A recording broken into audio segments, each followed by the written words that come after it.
सोलापुरातील market यार्डमध्ये सध्या कांद्याच्या चोरीचे प्रमाण प्रचंड वाढले असून यामुळे अनेक शेतकरी आणि आडत व्यापाऱ्यांचे आर्थिक नुकसान होत आहे। दररोज पहाटेच्या सुमारास किंवा रात्रीच्या अंधारात अज्ञात चोर कांद्याच्या गोण्यांवर हात साफ करत आहेत। ही अक्षरशः योजनाबद्ध पद्धतीने होणारी चोरी असून व्यापाऱ्यांमध्ये तीव्र संताप आणि असुरक्षिततेची भावना निर्माण झाली आहे।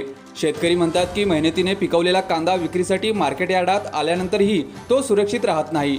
आडत व्यापाऱ्यांनीही यावर तीव्र नाराजी व्यक्त करत मार्केट यार्ड प्रशासनावर निष्काळजीपणाचा ठपका ठेवला आहे।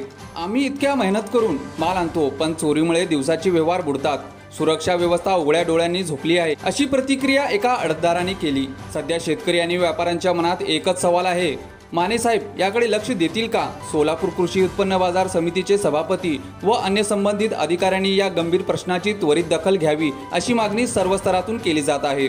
मार्केट यार्डमध्ये चोऱ्यांवर अंकुश ठेवण्यासाठी रात्रीच्या वेळी सुरक्षा वाढवणे, सीसीटीव्ही कॅमेरे कार्यान्वित करणे आणि दोषींवर कठोर कारवाई करणे ही गरज बनली आहे।